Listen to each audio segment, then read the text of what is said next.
For me, the most exciting part of next generation consoles is that it's a new generation, that it's doing things that the previous boxes couldn't do before, that it's pushing things to the bleeding edge, that we're experiencing new kinds of games that we've never seen before. Well, that idea took a dagger to the heart this morning as Microsoft announced that there won't be any first-party exclusives for Xbox Series X in the first 1 to 2 years of the new console's existence.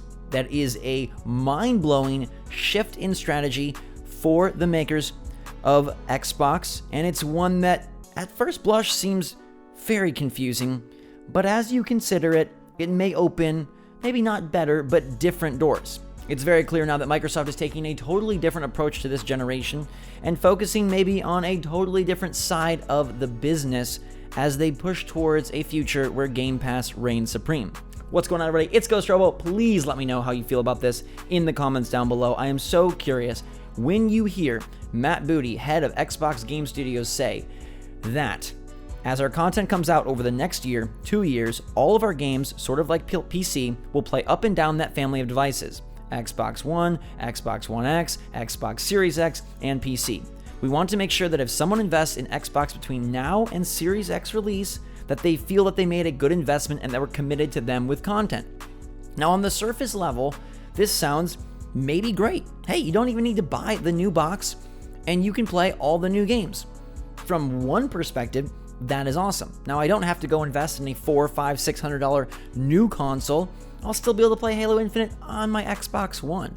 I'll still be able to play Forza whatever on my Xbox One. I'll still be able to play whatever games come from Microsoft's recent studio acquisitions on the Xbox One I have sitting on my shelf today, or maybe even in my closet if I upgraded to an Xbox One X or a PS4 Pro. All of that will work with their game output. For me, though, as someone that looks so forward to next gen, as someone that can't wait to see what these bold, bombastic, new games can create in terms of our experiences and the way that we think about this medium, it is a major blow. And you have to consider that Sony probably does not have the same mindset, and they probably will open the generation with something along the lines of Horizon Zero Dawn 2, and I wouldn't doubt that Spider-Man 2 and God of War 2 aren't too far behind. Now, I very much doubt that Sony will be taking the same approach and putting Horizon 2, God of War 2, and Spider-Man 2 back on the PlayStation 4 as well as the PlayStation 5. They do not have Game Pass, they do not have PC integration, and they just seem to be playing a different game at this point than Microsoft. They're playing a much more standard game, and frankly, it's the game that I like to be a part of. It's the one where the newest, the latest, is the bestest, and it's the one where you have a choice. You don't have to invest in the PlayStation 5. They've given us tons of great experiences all throughout the PlayStation 4 life cycle, and they continue to do so in the year of the launch of PS5 by providing Last of Us 2, Ghost of Tsushima, Dreams, and more. But when they are ready to unveil, and when they are ready to carry over into a new generation, they have things waiting that only can be played there. It sounds like a pretty terrible elevator pitch to tell me that you can buy a $500 Xbox to play Halo Infinite, or you can just buy Halo Infinite on the system you already have. Now, of course, the most hardcore who care about graphics and ray tracing in 4K and 8K will upgrade, but you can't tell me that these games that Microsoft Game Studios puts out, Xbox Game Studios puts out, will not be hamstrung in at least some way. Of course, like a PC, you can just adjust the graphics sliders. You can go from low to medium to high to ultra, and that's fine. But with every generation, there are new things that console can do and allows for in design that weren't possible before. And unless these consoles are nowhere near as impressive as I expect them to be, Microsoft must be sacrificing something. And in all the articles I've read, all the analysis, that is acknowledged. That will Halo Infinite be able to push things as far as it could if it was just an Xbox Series X game? The answer is probably not. Now, how much, how big of a degree? I don't know. We'll have to wait and see. But this is a strange way to open a console generation where you do have a chance to reset the battlefield and go toe-to-toe with Sony. But Matt Booty himself says that he doesn't view it as going toe-to-toe with Sony, and either that's an acknowledgement that Microsoft is adopting a completely different strategy, or that they know they cannot compete. Sony proved their dominance in the first-party exclusive form this generation by unleashing Uncharted, by soon unleashing Last of Us, Bloodborne, so many games, Spider-Man, God of War, Horizon Zero Dawn, even the lesser titles like Days Gone were still pretty darn good. And what does Xbox have to show for their exclusive lineup? Not a whole lot. In fact, they keep reusing the same properties over and over and over again, and there's very little new blood injected into their arsenal. Has it worked for them? I would say, on a head-to-head basis, not so great. This generation, I don't think has gone how Microsoft has wanted, and that is why I think they pivot towards a Game Pass-focused plan. And it sure seems like that is the idea for the foreseeable future, that they want to double down and make sure you buy Game Pass, make sure that you are happy to know that whatever you have will play their games, and they're going to try to invest in the quality of their games. And now to me, this seems like a backward strategy. They want to take the games and say, hey, because we don't need to rush them to be exclusives on Xbox Series X, because we know we have the install base across Xbox One and PC, we can take more time.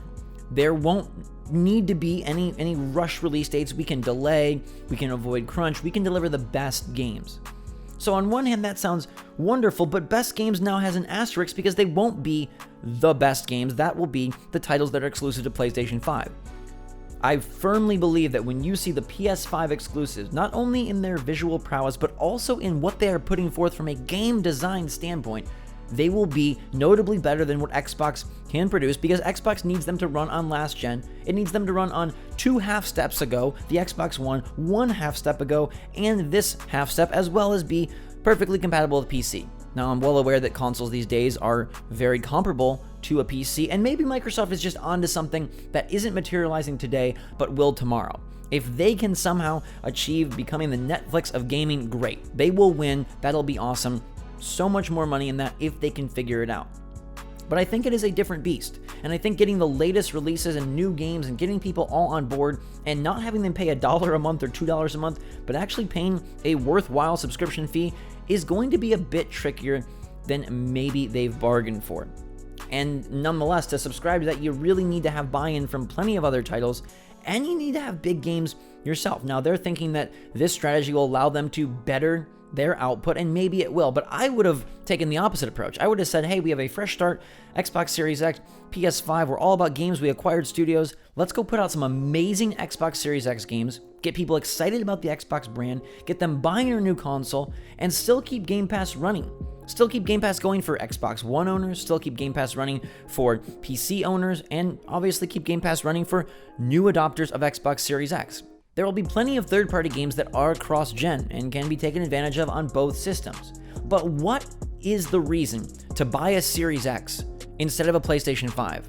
If you can still play the games on Xbox One, and again, maybe Microsoft does not care, they're not out to sell tons of consoles, they're not out to outsell Sony, they are investing in this new idea of cloud gaming, of Game Pass, and that is where they're gonna, put all their marbles in that basket and hope that that future comes true.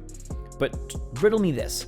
Why do I buy a Series X? Yes, Halo Infinite will look better, run smoother on Series X. But if I can play Halo Infinite for $60 on my current Xbox One, and then I can buy a PlayStation 5 where I can play their exclusives as well, and not miss out on anything third party, why in the world is that not the preferred move? Tell me one reason why you would buy a Series X over a PS5 if you know that the games are also going to play on your Xbox One, you'll be able to experience third party on PlayStation 5, and you'll take advantage of the exclusives that inevitably Sony will have. Granted, this is only going to last for 1 to 2 years, but Matt Booty scares me when he says, as our content comes out over the next year, 2 years, all of our games. He's not saying the launch window, he's saying 1, 2, who knows how many years. That is a long time. Some generations are only 5 years long. So you're talking to half the generation, the games are still going to be on the previous generation? Yes, from a strict, just like face-up business numbers standpoint, okay, we can sell Halo Infinite to X many more players than if we just sell it to the new adopters of Series X, because there's not going to be a lot of consoles out there. But that's the point. You have to build that system up. Do you think that if Nintendo put out all of its games on Wii U, and well, it's a weird comparison because Wii U was very unsuccessful, but let's say Wii U was successful with Odyssey and Splatoon 2 And all of these great games, Luigi's Mansion 3, Sword and Shield, they all worked on Wii U. Would Switch be as successful? They did do it with Breath of the Wild. They did do it right off the bat with their first big game. And if Microsoft was saying that, I wouldn't even be making this video. But it's weird to me that they are going with a multi-year strategy where there is no incentive from them to upgrade outside of you wanting a beefier box. And some people will. But these aren't graphics cards. This isn't a case where everybody in the market is doing the same thing. Buy the better graphics card if you want a better gaming experience. No, because Sony is going to have exclusives. We don't have confirmation of that, but they don't have any reason to do this, especially now that Microsoft has announced it. They will keep going with what is their bread and butter, their incredible, insane first-party output. And I'm sure they will continue to improve upon that, build upon that, maybe even acquire more studios to beef up what they've got going on, to make PlayStation the console to play games. It seems like Microsoft isn't so worried about that. Maybe they're okay with Xbox not even existing fully down the line, because as long as you're playing their games with their service, with their infrastructure, maybe that's the win. And again, in some ways, this is really cool. You don't have to buy a new console. Maybe the games won't be as technologically impressive, but they'll be more quality because they do have the time. They know they're going to get the return on investment. They aren't going to be facing crunch. But at the end of the day, this only works if Microsoft has amazing games. This only works if Game Pass is able to continue and eventually raise its price significantly from the deals and steals that they give out right now. It's like free trials, basically, and you can't sustain a subscription service on that. And this only works if Microsoft is able to spread that tremendously. I think it is a mistake, though, to basically white flag it up at the beginning of next gen, where you do have a chance to reset the battlefield. And clearly, Xbox is not taking part in any sort of console war. They are focusing on a totally different ecosystem battle. And maybe putting all their eggs in that basket will pay off, and maybe it won't. But for me, as a hardcore console gamer, someone who loves next gen and wants the best gaming experiences, it's a bit of a bummer, because there isn't the excitement of opening up the Xbox Series X on day one and playing this game that is only possible in this new box that takes advantage of every element of it to the absolute maximum. That's not going to be the case. I can just as well go buy Halo Infinite and Forza 11 on my Xbox One and have mostly the same experience. You know, I bought the Xbox One X and I bought the PlayStation 4 Pro. And while there are some improvements in terms of load times and graphics, I don't feel like my games are better because of it. Now, they are technically, but my experience with them has not increased all that much. So if all that happens with the Series X is I get a little bump on the games we're already enjoying, better graphics, some ray tracing, frame rate, load times, cool, I'll probably still buy it. But it won't feel like a new generation. It won't feel like a next step. It won't feel like an evolutionary, amazing, awe-inspiring new movement for gaming. It'll feel like a half step where I was happy to get an Xbox One X, but it sure seemed and felt like an Xbox One with a little bit of a firmware update. What do you guys think about this? Are you bummed that Microsoft is sitting out of exclusives, or are you excited that they're going super consumer friendly and saying you don't have to buy the box? And please, why would you buy the box? Why would you go spend $500? I mean, if you want the better graphics, great, but to me, it's, if you are a big gamer and you want to experience everything now, it's very clear you buy a PlayStation 5 and you play your games still on Xbox One and you're good to go. You don't need both. And it's surely obvious which one you do need. We'll have to wait and see how this all takes shape and how it all transpires, and I'm still very excited for games. But is there much more that they can do with the Xbox One? Can they push it much farther? Are there years, 2 years at least, worth of extra juice they can get out of that system? Or will these games be hamstrung by a former console that pales in comparison to the teraflops put forward by the exciting Xbox Series X that looks like a beefy, monstrous machine? I was so excited by its reveal, and so excited by Microsoft's plan to build the best gaming box and put out the best games. Halo Infinite may still be amazing, but how much different will it really be than the recent Halo title if it must work on the original Xbox One? Kudos to them for trying something different. Kudos to them for looking to be consumer friendly. for trying to apparently avoid microtransactions, because they say, oh, now they'll have such a wide audience to sell to across all these different platforms. Maybe they won't need to do as much of that, at least from their first party output. Believe you me, the third-party titles are still going to participate in DLC and microtransactions and maximize their money. And it's just going to be interesting, because now does this limit third-party titles on PlayStation 5? Or because to me it's a mess. And maybe they're not. Maybe the generational jump here isn't as big as I hope it would be. And so maybe it really is just a graphics and load times type of generation. But when I have heard about what they can do, the bigger, more seamless worlds that they can build, the different ideas that Sony's putting forth with the haptic feedback on the controllers, the idea of blowing your mind with a much bigger Spider-Man city that doesn't have to be segmented. That's not just a graphical slider.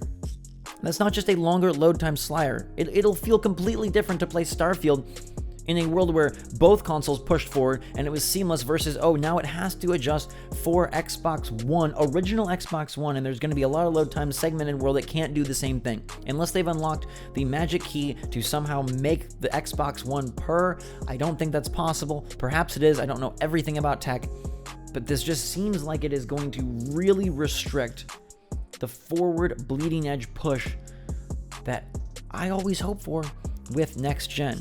The next couple of years are going to be super interesting, and these boxes, their reveals, their games, their lineups are going to be super interesting, and to see the differences. It feels like now more than ever we're going to see Sony and Microsoft part as they launch their new systems. I mean, Xbox tried to part by doing the whole TV Connect thing. How well did that work out for them? Not very. I hope they have a better idea this time. I hope they have a better plan this time, and I hope they're more in tune with the mind of gamers. I don't know that they have great mind share, given what has happened this past generation.